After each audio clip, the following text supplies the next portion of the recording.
Welcome everyone to my YouTube channel GCI maths.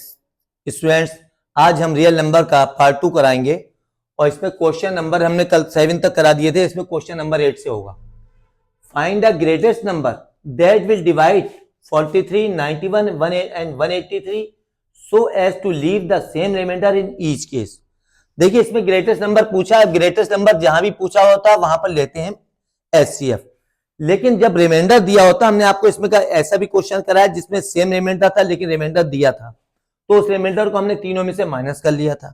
ठीक, इसमें का हमने ऐसा भी क्वेश्चन कराया पिछली वीडियो में जिसमें 3 नंबर है तो 3 ही रिमाइंडर दिए थे। ठीक है, तो तीनों रिमाइंडर नंबर में से तीनों अलग अलग रिमाइंडर माइनस कर दिए थे। अब ये क्वेश्चन ऐसा है, इसमें रिमाइंडर तो सेम है बट रिमाइंडर दिया नहीं है और इसका एचसीएफ निकालना है। तो इसका एचसीएफ कैसे निकालेंगे, यानी वो नंबर कैसे निकालेंगे? required number is HCF of, देखिए 93 minus 43 comma 183 minus 43 and 183 minus 91। Her number में से एक दूसरे को माइनस कर देंगे, यानी इसमें से ये माइनस कर देंगे और इसमें से ये माइनस कर देंगे और इसमें से ये माइनस कर देंगे, तो जो नंबर आएंगे उनका एचसीएफ निकालेंगे, वो ही ग्रेटेस्ट नंबर यानी इस क्वेश्चन का आंसर हो जाएगा। इसका माइनस करेंगे, आ गया 48, 140, 92। अब हम इन तीनों नंबर का एचसीएफ निकाल लेंगे, वो ही हमारे इस क्वेश्चन का आंसर होगा। तो एचसीएफ कैसे निकालेंगे? अब एचसीएफ के आपके पास कई मेथड हैं, या तो ऐसे कर लीजिए, इसको 2 से डिवाइड करेंगे 24, ये आ गया 70, ये आ गया 46। ठीक है, ये आ गया 12, ये आ गया 35, ये आ गया 23। अब ये नंबर जो है, तीनों नंबर एक टेबल से डिवाइड नहीं हो रहे हैं तो हम इसको डिवाइड नहीं करेंगे। यहां तो तीनों नहीं हो रहे, अगर 2 नंबर भी होते तब भी नहीं करते। ठीक, तो इधर वाले नंबर की हम मल्टीप्लाई कर लेंगे, तो एचसीएफ क्या आ गया? एचसीएफ इक्वल टू 2 इंटू 2 यानी 4। तो ग्रेटेस्ट नंबर आंसर क्या आ गया? Required number is 4। ठीक है, चलिए नेक्स्ट क्वेश्चन। चलिए, ये क्वेश्चन है 6 bells tolling together and toll at intervals 2, 4, 6, 8, 10 एंड 12 मिनट रेस्पेक्टिवली। ठीक है, यानी कोई बेल हर 2 मिनट में वो बजती है, कोई बेल हर 4 मिनट में, यानी उनके ये टाइमिंग है। In 30 hours how many time do they toll together? 30 घंटे में वो कितनी बार एक साथ बजेंगी? तो पहले हम ये निकालें, ये पहली बार एक साथ कब बजेंगी। तो पहली बार जो इनका एक साथ बजने का जो टाइम आएगा वो इनका एलसीएम होगा। ठीक है, हम इनका क्या निकालेंगे? पहले एलसीएम। अब इनका एलसीएम निकाल लीजिए। 2 1 जा, 2 2 जा, 2 3 जा, 2 4 जा, 2 5 जा, 2 6 जा, 1 जा, 3 ऐसी, 2 2 जा, 5 ऐसी, 2 3 जा। जब तक 2 नंबर भी डिवाइड हो रहे हैं तो 2 नंबर भी हम डिवाइड करते हैं। ठीक है, अब अलग अलग टेबल में आ गए तो उसको नहीं करेंगे। एलसीएम इक्वल टू इनकी मल्टीप्लाई कर देंगे। 2 2 जा 4 जा 12, 12 2 जा 24, 24 5 जा 120 मिनट, यानी ये हमें मालूम हो गया ये 120 मिनट्स में, हर 120 मिनट्स में ये बेल एक साथ बजेंगी। ठीक, अब आपसे क्या पूछा गया है? 120 मिनट्स को आप आवर्स में चेंज कर लिए, यानी 2 आवर्स। हर 2 घंटे में ये बेल्स एक साथ बजेंगी। आपसे पूछा गया 30 मिनट्स में, सॉरी 30 आवर्स में ये कितनी बार एक साथ बजेंगी? तो 30/2 यानी 15, लेकिन आंसर आएगा इसका, एक आंसर आएगा 16। इन 30 hours they toll together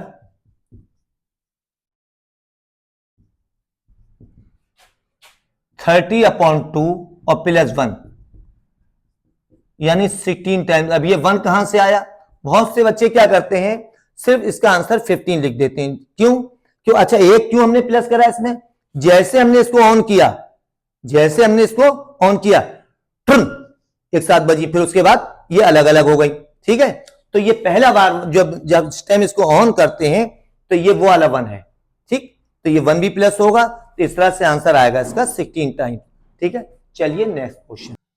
find the number of square tiles required to pave the ceiling of a room 15 metre 17 centimetre long and 9 metre 2 centimetre broad.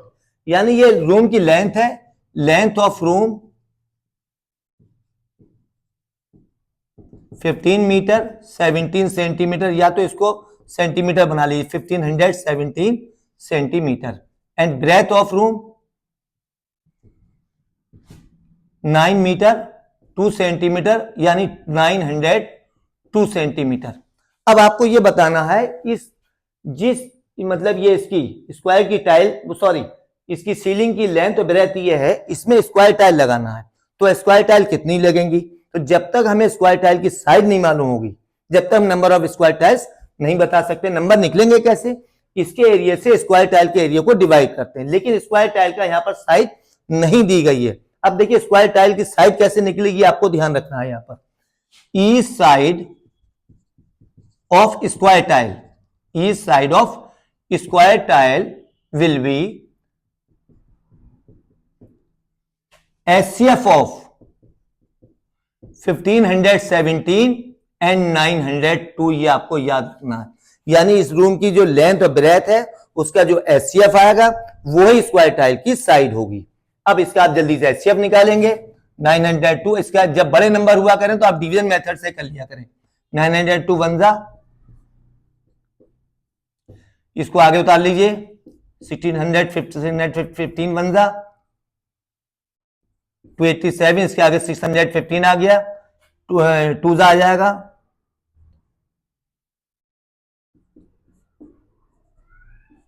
287, 41 7 जा 287 0।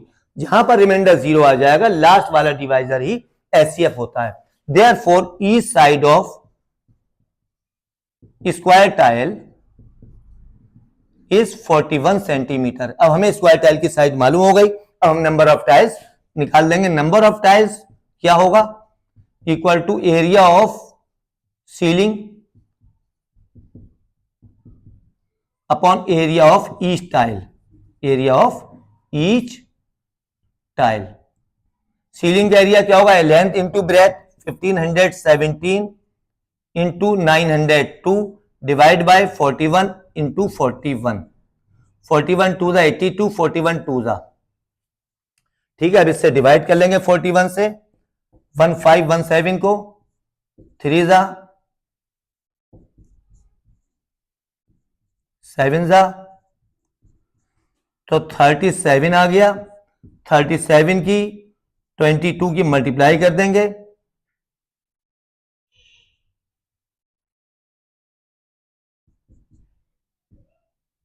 814 टाइल्स।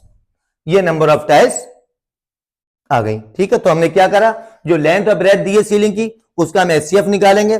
जो एचसीएफ आएगा वही स्क्वायर टाइल की side आ जाएगी। फिर हम number of tiles कैसे निकालेंगे? Area of ceiling upon area of each tile, ठीक है। चलिए next question, prove that √2 is irrational number. अब हमें यहां पे इरेशनल प्रूव करवाएंगे, ठीक है। तो √2 वाला इरेशनल ये कैसे प्रूव होगा? जैसे √2 का होगा वैसे ही √3, √5, √7 सब आप लोग अपने आप कर लेंगे। हम इसको मान लेंगे let √2 be are rational number. हमने मान लिया √2 रेशनल है, ठीक है। Let √2 equal to P upon Q, where P and Q are coprime and Q is not equal 0। यानी को-प्राइम वो नंबर होते हैं जिनका कॉमन फैक्टर 1 होता है, ठीक है। अब इसकी क्रॉस मल्टीप्लाई कर देंगे तो P इक्वल टू आ गया √2Q, स्क्वायरिंग बोथ साइड कर दीजिए तो P square equal to 2Q square. इस पे इक्वेशन 1 डाल देंगे क्योंकि हमें P स्क्वायर की जरूरत आगे पड़ेगी। हम यहां से लिखेंगे 2 डिवाइड्स P स्क्वायर। अगर हम 2 से हटाएंगे तो डिवाइड में आएगा। Therefore 2 is a factor of P, 2 is a factor of P, equation second, ठीक। अब लिखेंगे let P equal to M। अगर ये क्वेश्चन 3 वाला होगा तो यहां 3 आएगा तो P इक्वल टू 3M। अगर 5 वाला होगा तो P equal to 5M। Squaring both side P square equal to 4M square. अब देखिए ये जो हमने इक्वेशन 1 डाली थी, ये P स्क्वायर की वैल्यू यहां पर हम पुट कर देंगे। तो P स्क्वायर की क्या लिख देंगे? 2Q square equal to 4M square using equation 1। तो ये 2 से 4 cancel, Q square equal to 2M square. अब फिर वही लिखेंगे 2 divides Q square therefore 2 is a factor of Q। 2 किसका फैक्टर हो गया? Q का। Equation third. इक्वेशन सेकंड कह रही है 2 is a factor of P। Equation third कह रही है 2 is a factor of Q। इसका मतलब from equation second and third P and Q have common factor 2। तो P और Q का कॉमन फैक्टर 2 हो गया, यानी 2 जो है P का भी फैक्टर और 2 Q का भी है। तो 2 जो है P और Q दोनों का फैक्टर है। अब हम यहां लिख रहे हैं P and Q are coprime, यानी P और Q को प्राइम है, यानी इनका कॉमन फैक्टर 1 है, which contradicts our supposition. Therefore our supposition is wrong. हमारी सपोजिशन रॉन्ग हो गई। हमने क्या सपोज किया था कि √2 रेशनल है, therefore √2 is not a rational, यानी इरेशनल नंबर। √2 इरेशनल नंबर है। ठीक है, चलिए next question. Prove that 3 + 2 √5 is irrational number given that √5 is an irrational. अब देखिए ये क्वेश्चन डबल वाले हैं, ये क्वेश्चन उससे इजी है। हम लेट कर लेंगे, लेट 3 + 2 √5 बी आर रेशनल। हमने इसको रेशनल लेट कर लिया।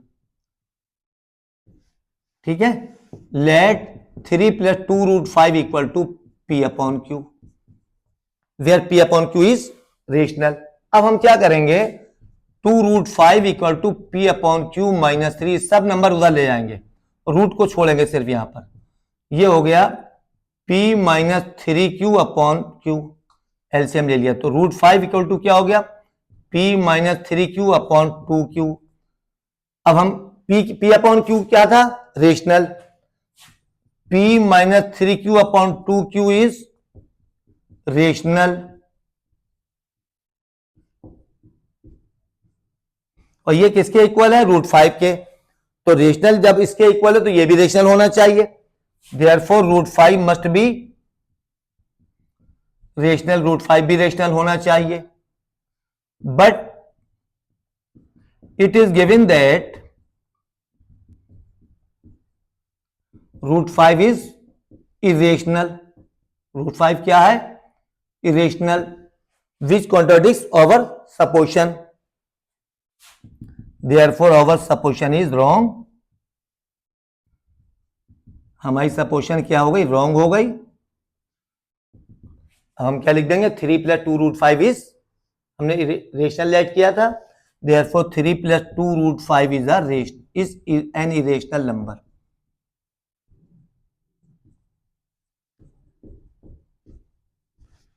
ठीक है, चलिए नेक्स्ट क्वेश्चन।